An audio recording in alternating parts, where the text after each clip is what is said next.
So if you don't know Scott, and I have to say I did not meet Scott until a couple months ago, he's a delight to get to know. This guy's pretty cool. Delight. He is a delight. You are a delight. It's a good thing. Scott was raised in Ripon, Wisconsin, and summered at Green Lake, and worked area golf courses. He attended the UW-Stevens Point and graduated with a BS in biology and a minor in soil sciences. Later, he did research with the University of Wisconsin-Madison and worked in Oshkosh, Wisconsin for a year after graduation. Mr. Sann came to Wausau in 1996 and had a 21-year career as a superintendent of grounds and for a few years a dual role as club manager for the Greenwood Hills Country Club. He retired from the golf industry and went full-time for his local company, Turf MDs.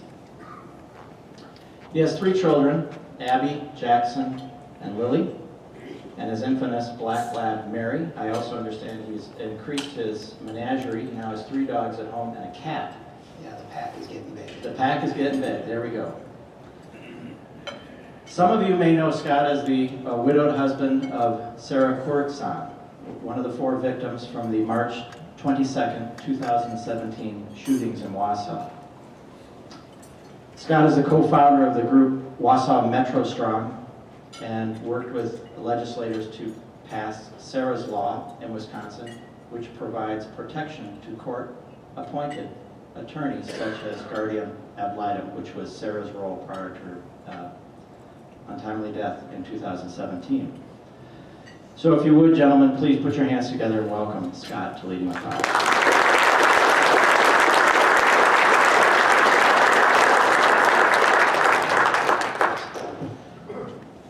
How are we for soundly? We're good? All right. Well, welcome to Leading with Power. So, when I was first asked to speak today, Lee in the back asked and said, "Hey Scott, how would you like to come and speak to a group about leading with power?" Leading with power, what's leading with power? Oh, and by the way, we got Daryl Strawberry coming the month before you. Thank you, Lee. So I decided to do a little research and see what I was going to be doing and come have lunch with friends. Okay, we've had lunch, check. Make new connections. Might be some new guys sitting at your table.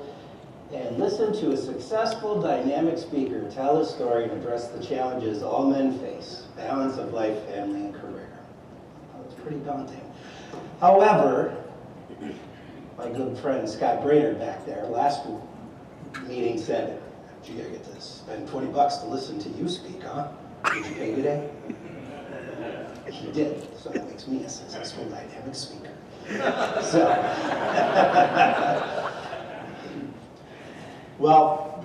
So my special thank you was to Lee for having me come and speak and following a significant sports athlete, Daryl Strawberry, and I was in attendance last month, and it was an incredible opportunity to see him and gain insight to his heart for his love for Jesus Christ. It was really great. And then a thank you here to John Kelly, who I met with a week or so ago, and told him what I was going to speak about, and then in his infinite wisdom, he sends this post, and come and see Scott Sann and lead with wisdom. And I'm like, I'm going from leading with power to leading with wisdom. Thanks, John. Special thank you to my friend Leroy Jonas. Lee, are you here? Leroy is a very good dear friend of mine, and I took my speech to him, and he is definitely a man of the Lord, and got to work with him on the speech for today to make sure that the truth is in it, and I feel that it is, so I'm very thankful to share it all with you today as well. Some people ask, is it difficult to go back and relive? And I don't think so. I think I occasionally go back and I learn something new, and I learn something more about myself, and I'm very blessed to be able to share what I've learned new for today. And then lastly, we should really thank the Hilton and the Dorseys for having us here. This is a wonderful facility, and you know, with the holidays coming, and you guys having family, I would recommend you guys getting a room like I am. Come on, I didn't get that joke. Well, anyway, so here we go, leading with some wisdom. And so the first thing I would say is, if everybody brought their Bibles, we're going to start by reading Proverbs, and we're going to read them again. Questions? Thank you for coming today. So, no, a lot of people know me based on what happened on March 22nd, 2017. This is a picture of my wife, Sarah.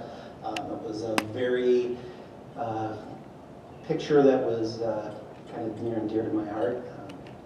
You know, a lot of people look at that. When I see that, I just see she was very self-conscious, and she was doing kind of a bashful kind of smile there. And so I very much like that.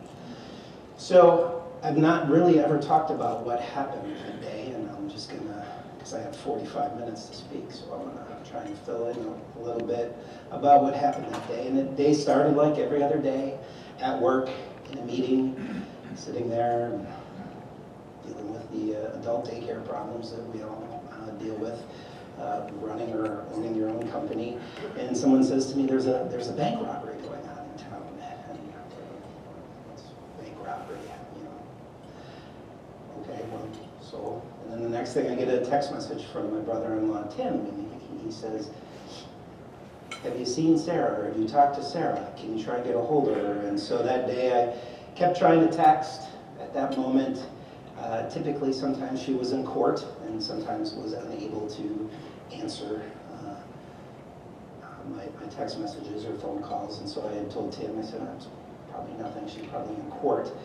But then I knew something was wrong when my good friend, Jeff Hardell, who is now the retired chief of police, called, and so I left my meeting and I answered it, and he said, Scott, you need to come to Sarah's office. There's been some injuries, and you need to get here as soon as you can. So I hopped in the truck and drove, and you know, things go a million miles an hour of what's going on, what happened, why would something be happening at the law office if it was a bank robbery and whatnot. And I get there, and as I'm going, you know, your mind leads you in many dark places as to what could have happened, and hopefully everything's okay. And when I got there and I parked and I saw the officer, and his eyes were down, I knew right away that it was as bad as I had thought it was going to be in the car on the way down there. And he had spoke to me and said what kind of was going on. They couldn't relay all the information to me.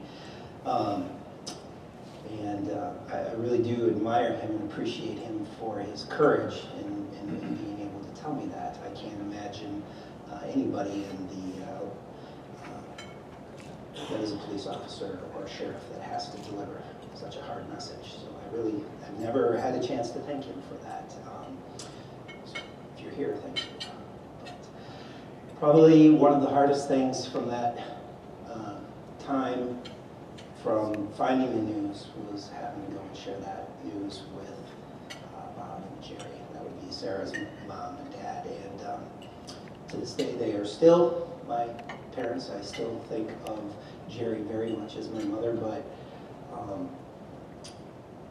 part of today, we're gathering as men, and it was so critical to have a man of faith like Jeff Hardell, who was a good friend of mine, to be able to go with me and help me bear that cross and deliver that news to my in-laws, which was very difficult.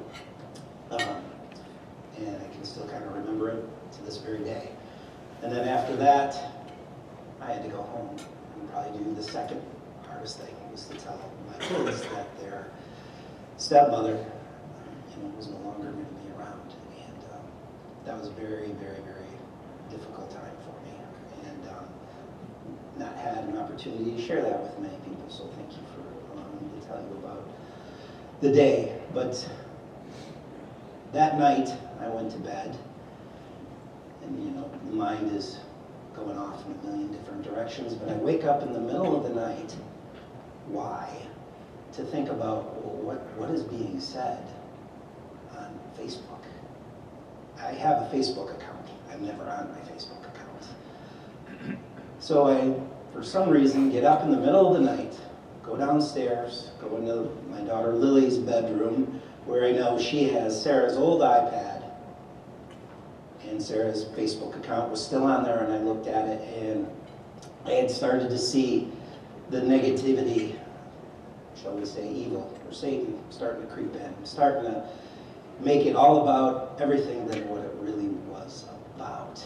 And that night, I wrote this post, and this went into Facebook. I had to have my oldest daughter post it or share it or whatever it is nowadays. And I have not read this thoroughly in a while, and I don't know if we have time. Can you guys see this and read this, or do you want me to read it? Or so I'd like to thank all of you. Reach out in this difficult time. I can't express the gratitude for the many kind words. Yesterday we lost a wife, a daughter, a sister, a stepmother, an aunt, a friend, a community servant. I have never been a fan of social media. However, Sarah was fully engaged. I feel obligated to reach out to the many friends she had. Had it not been her, she would have been sending kind regards to any one of you. To fully respect Sarah's death, it's important to know a few things. She was an avid watcher of the news. The majority of Sarah's family and I ask you to be bigger people in this situation. They say the devil is in the details. Do not get caught up in colors and politics. This person could have been of any gender, any color, any religion, and could have acted in any other ways of violence to make this point. Don't get trapped in the details. I'm asking you to read Ephesians 6, verses 10 through 20, and that I had spoken with Sarah about this years ago, that she had to put her armor on every day and fight for those who needed representation. She often had to make a no-win decision daily for the children that she represented. She would often question her decisions with me. She would often share her sorrow of not being appreciated by either party. Make no doubt in your mind that she was a warrior. She wore her armor and fought hard many days thanklessly. Please appreciate her like I do. She was indeed a hero. I love Marvel stories and superpowers, and maybe that's why I love her. I'm asking you to put on your armor tonight and in the following days. There's no doubt that evil is present every day and right now in front of us. We can choose to give in to hate and anger by listening to the details. Please remove any anger-driven posts. Post something that you love about her. Post a picture that I may have never seen. I have access only to view your posts on your iPad. Your encouragement is giving me faith. Know that my armor is polished and on to do battle in the name of righteousness. Come together with me as a community and find healing and strength and power. Sarah and I did a lot of fun things together. We lived fully. We could have lived more. I'm thankful for the time I had. Continue to keep us in your prayers. Love forever, Scott. I had written that, and I had no idea the impact that it was going to have. I honestly believe I thought I was just doing the right thing, saying that what was needed to be said. And people comment to this day that, Scott, you stopped a racial riot. You have an amazing faith. I could never forgive like you could forgive. Or, you know, I continue to, you feel so bad, you've lost so much. And, you know, in doing the research for today, it really is now that I understand what putting that armor on meant, that I was able to stand with the armor of God and truly lead with power. I wasn't out leading a charge, banging my fist, yelling or anything. I just was standing with my armor on and letting our Lord do his work. And he certainly did his work. He brought an amazing town together for healing. I can't continue to thank Wausau and everybody in Wausau for their kindness, their prayers to help prop me up and stand with that armor. And Wausau Metro Strong, Be Amazing, all these things were just happening while I was present and standing in the armor. He was with me the entire time. And so when I was doing the research, what is leading with power? And to me, I feel that leading with power, HR people will say it's leading by example. But for me, it was being in my Bible before things happened. And being able to, even though I was hurt and I was suffering, being able to put on my armor and stand with him. So this is Ephesians 6, and I know maybe some of you are thinking, geez, got to read anything else besides Ephesians 6. Well, I prayed, and this is what he wanted me to deliver today, was this. And I'm going to break it down how it works, or how I was looking at it and going through the tragedy and suffering that I was going through. So that I stay on time, I'm not going to read it. It's up there if you guys want to read it. I'm going to break it down into two parts. The first part, knowing your enemy. And then the second part, what is the armor of God? So we're going back to Proverbs again. I'm going to jump around a little bit. But, you know, the wisdom really does come from the Proverbs. So he who walks with the wise grows wise, but a companion of fools suffers harm. So we learn from each other in the group. We learn from wisdom. And well, what does Sun Tzu have to do with anything with Christianity? Well, it's more about how I'm talking about us knowing our enemy better. And if you know your enemy and you know yourself, you need not fear the result of armored battles. Well, they post all the good stuff there, but they forget the second part. If you know yourself, but not the enemy, for every victory you gain, you will suffer a defeat. And as men, I think sometimes we forget who our enemy is. And it seems like we get caught in that day-to-day, just like the Dunkin' Donuts guy, you know, time to make the donuts. Get up, time to make the donuts. And we forget it, you know, every day we're in a spiritual warfare. So we know our enemy, and we know who our enemy is. And we know that he's trying to drive us further away from God. And I think that bookmark that you guys all have on your table showing us that gap. That's what Satan's goal is. He wants that gap. And, you know, I'm going to probably dive into just a little bit on the 7 deadly sins. It's those things that as men, every day that we go out and we're bombarded with it.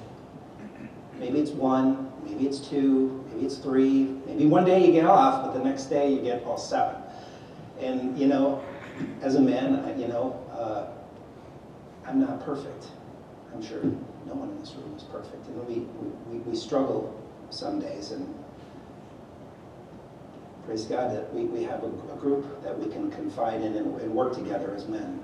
I'm so thankful to see so many in attendance today, and this is what we're all about, is we're about learning from each other and sharing our struggles so that we can learn and grow as better men. So I threw this picture in here of the human brain, or what was in Scott Sann's head, as to how could he forgive Mr. Vang for killing his wife. And it really wasn't that hard. It was actually quite easy, because if we read Matthew 6, 14 through 15, it's right after Jesus tells us about the Lord's Prayer. And then he follows it up with, you need to forgive one another. And if you don't, your sins will be bound as well.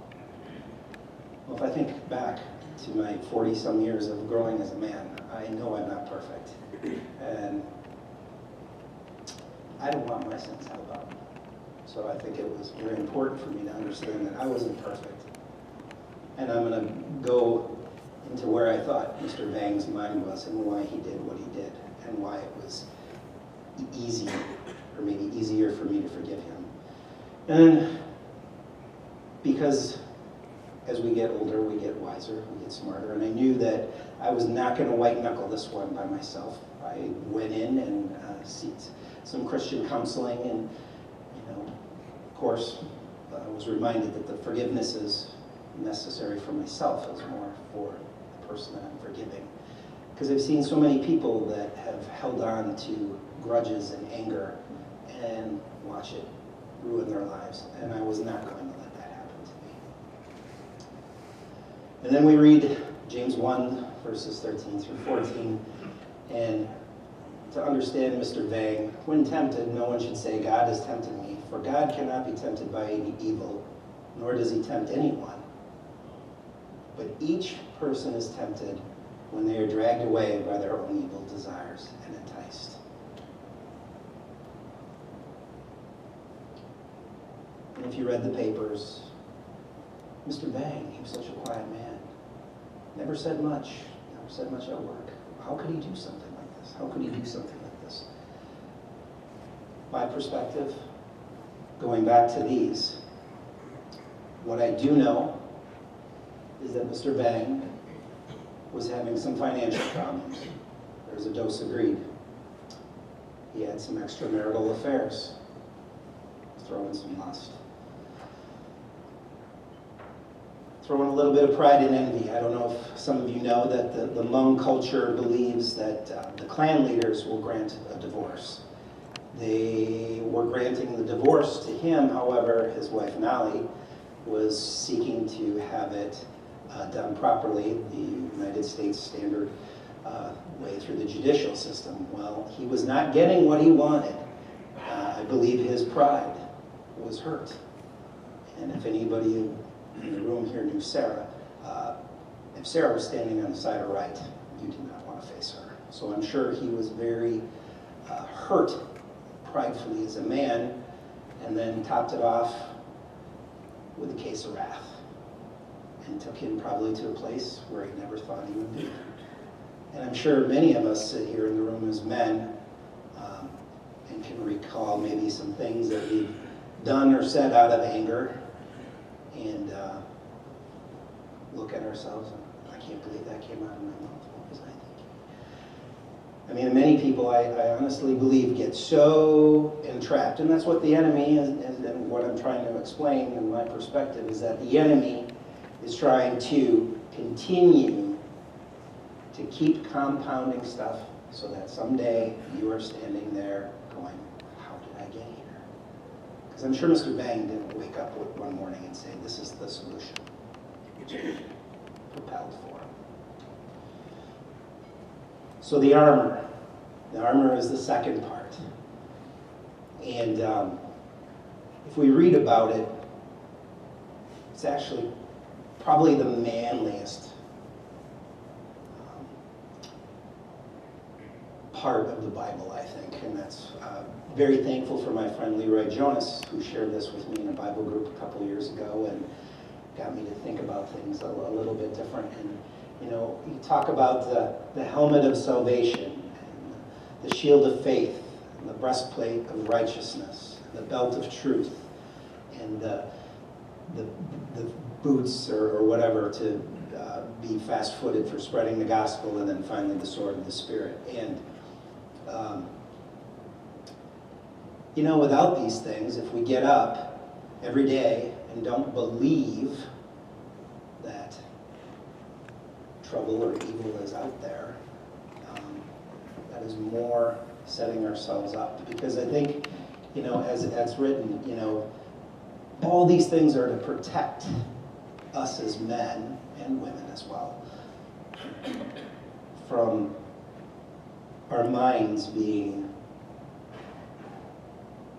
tempted, our hearts being pierced by Satan's lies, our feet not being adequately prepared and hoping that we trip and not wanting to spread the good news. So, maybe tonight, go ahead and read it a little bit and see where it speaks to you as to where you feel you are constantly attacked on a day-to-day basis. So there's the second part. Therefore, put on the full armor of God so that when the day of evil comes, you may be able to stand your ground, and after you have done everything to stand, stand firm then with the belt of truth buckled around your waist, the breastplate of righteousness in place, and your feet fitted with the readiness that comes from the gospel of peace. In addition to all of this, take up the shield of faith, which you can extinguish all the flaming arrows of the evil one, and take the helmet of salvation and the sword of Spirit, which is the Word of God. I like that little picture. It's amazing. There is actually good on the internet to find that neat little picture, little child, check, check, check, check. And I was prepared to spread the word of the gospel today. I wore my steel-toed, waterproof boots. Satan was not going to hinder me from getting here today. So if we look at that, we notice there's 5 items for defense and only 1 for offense. And well, if we're talking about a great defense, we got to talk about Vince Lombardi. This room doesn't like Vince Lombardi.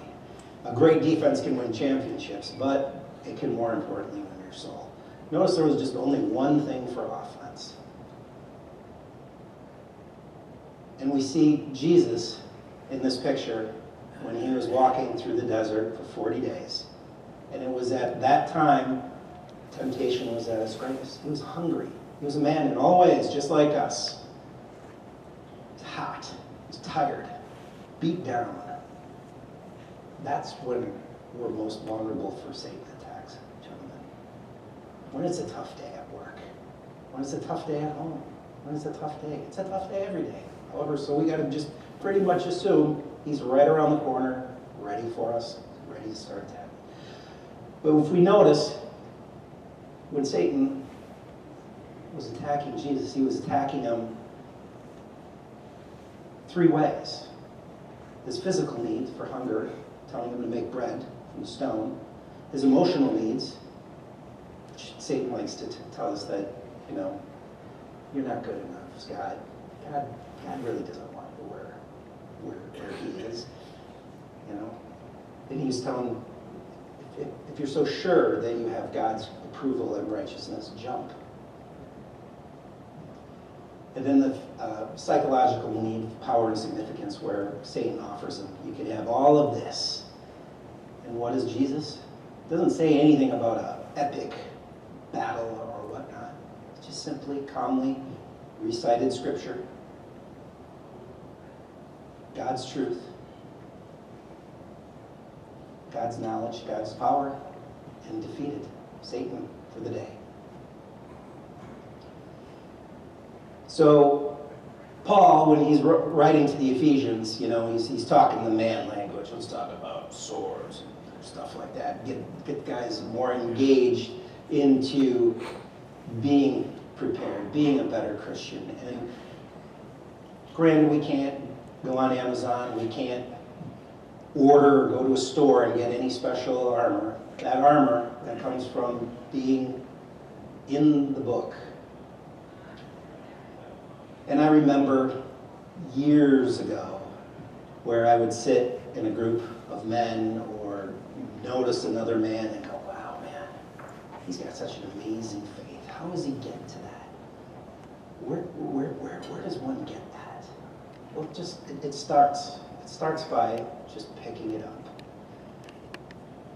And I'll tell you, just picking up the Bible, it's thick, it's big. Where do you begin? Where do you start?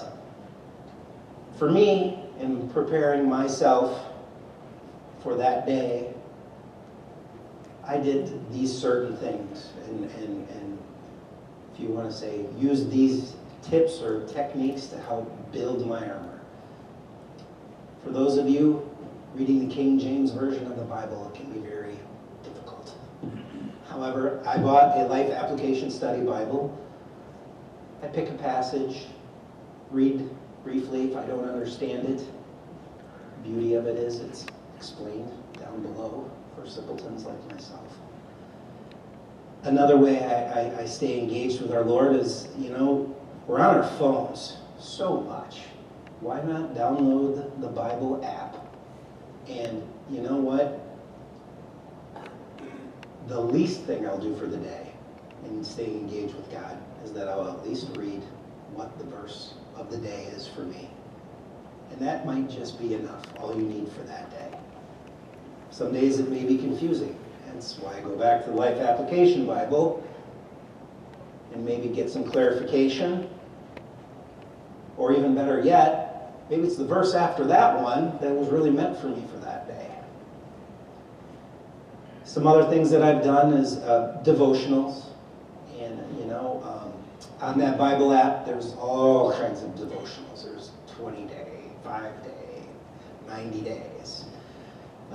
There's devotionals in print. And for me, I did a couple of those beforehand, before I had met Sarah. And, being able to journal down your thoughts to specific passages from your devotional is just a great way to meditate and to better your walk with the Lord. Obviously, Christian books are always great. I've read a lot of Christian books, and Leroy told me, maybe you might not want to say who the author is because everybody's got opinions about different authors of certain books. But to me, probably one of the best books I ever read was Heaven by Randy Alcorn. I've not read anything else by Randy, but to me that book was very significant in helping me heal as a person, and better understanding this situation that happened to me as well as where Sarah is right now. And obviously going to church and then going to men's groups. Thanks be Christ for this group today.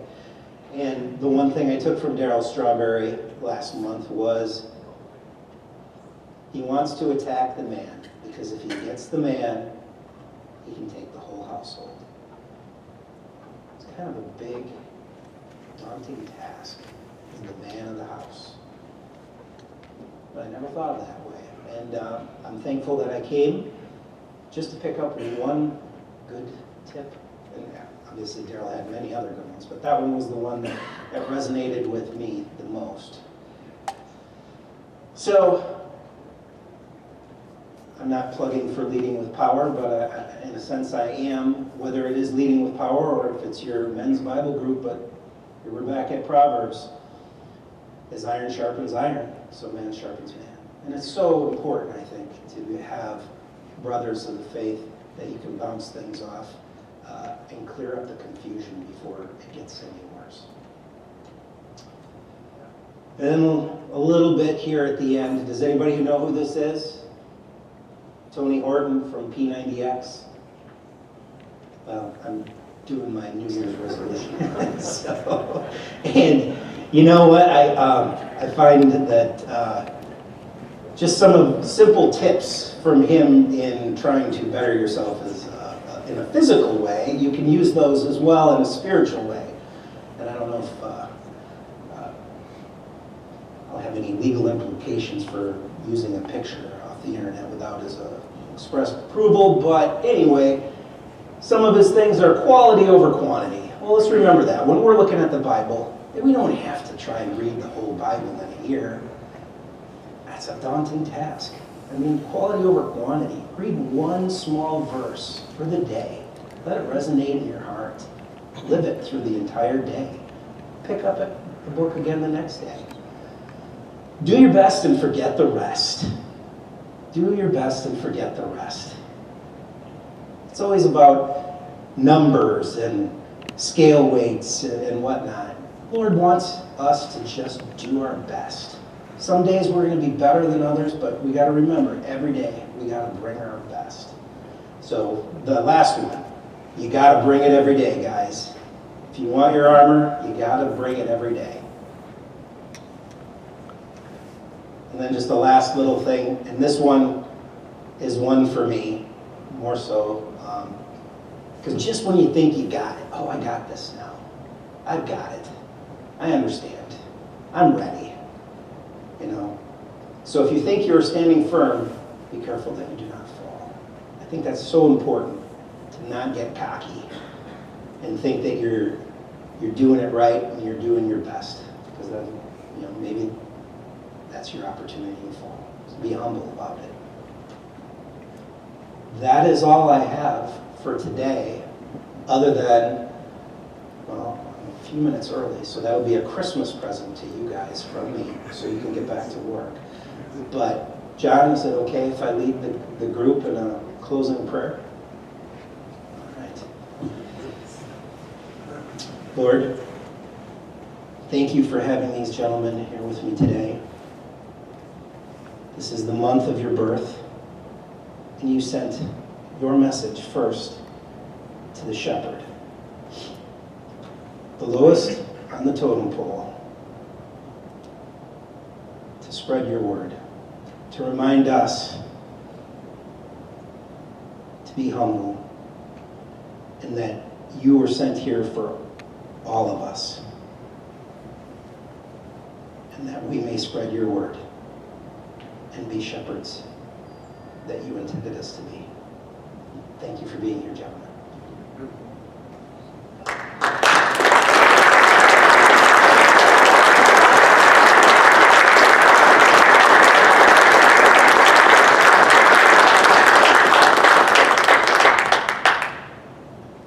I don't know about you, but for the first several minutes, I had this thing right here. Thank you, Scott.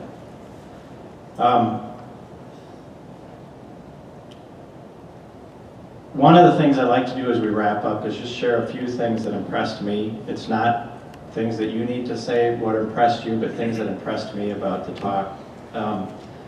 As Scott was talking about the armor of God, do you remember what he was doing, the action he was doing while he was thinking about Mr. Vang, thinking about forgiveness, thinking about what happened to Sarah? He wasn't running around like a crazy person. He was standing. He was standing his ground. For me, the big lesson there was sometimes the best you can do for your family at work is to stand your ground, to just stand firm, and to be confident that you're standing in the right spot. Scott challenged us, of course, to stand on Scripture, stand on your relationship with Jesus, but there are days, and I'm sure that day was one of them, when the best you can do is to stand. That's what you're called today to do, is to stand firm, because the world is swirling around you. That's okay. That's the best thing you can do today. I want to talk to you guys who are the 54% who invited somebody today. So I want to give you a challenge. You invited somebody for a reason. Probably it wasn't just the free lunch, although it might have been. Probably it wasn't just because Scott was speaking, although it very well might have been. You probably invited somebody today because you said, this is my buddy, this is my friend, I care about him. In the 2.5 years or 3 years I've had the opportunity to be involved with Leading with Power, I'll tell you the number one thing I enjoy most is I go out and have a cup of coffee or whatever with guys. If you'd asked me 2-3 years ago before I left corporate world, if you'd be spending most of your time one-on-one in conversation with guys, I'd have said, you are nuts. It is the number one thing I enjoy most doing. And you know why? Because when I talk to guys one-on-one, they will tell me what's on their heart. It's not because I'm a special person, it's because I'll listen. I got 2 of these and 1 of those, and I try to use them in that proportion. What is the number one thing guys will tell me that is missing in their life? Does anyone know the answer to this question? If you know, just shout it out. Go ahead. Any answers are good. Go ahead, and I'll tell you if you're right or wrong. Just kidding. What? Friend? Other guys. Another guy? Friendship? Anyone else? Number one, in Wausau community, I'm sure it's just us, it couldn't be the rest of the world. When I asked guys, I said, what is the one thing you're missing in your life? And I said, and I don't care if you are mopping floors or the CEO of Church Mutual, the answer is identical. I don't have another man in my life who is a true friend. I'm all alone. Don't be that guy. If you're that guy who invited somebody, be the other kind of guy. Be the guy who says, hey, you got a problem at 3 o'clock in the morning, your hot water heater goes out? I'll be the guy who comes over there and helps you mop up your floor. Yeah, Neil knows what I'm talking about. Your kid is doing great. I'm going to be the one on the sidelines cheering as loud as you are. That's what we need in our life. Second takeaway from Scott, sometimes, some days you can just stand. The second thing I want you to remember is life is not a solo sport. If you are a man, your number one vulnerability is to try to do it alone. Do not do that. I cherish every single one of you guys who have had an opportunity to meet with one-on-one because I consider you my friends, and it is a blessing to me. Don't ever be afraid to give me a call. Hey, John, you want to get a cup of coffee? I am probably the most caffeinated person in Wausau right now. This is me on caffeine, by the way. It doesn't get any better. Yeah, don't laugh, Pat. All right. We are done for the day. We thank you guys for coming. Scott has been gracious to say he will stick around here as long as people want to chat with him. Feel free to come on up and visit with Scott. Any one of the guys who are with Leading with Power, if you have something you want to tell us, including go take a flying leap, you're welcome to do that. We'll stick around as long as you want. We'll be back at 4 o'clock this afternoon. If you heard something today or you said, gee, I wish I'd have brought my friend X or invite friend Y, tell them to come at 4 o'clock this afternoon. Last thing before you go, when will we be coming together as a big group again? January 8th. Where will we be? Right here. Second Tuesday, noon and 4 p.m. And if I didn't say it before, have a really great Christmas. Enjoy life and go get them, right? Stand firm. Thank you guys for coming.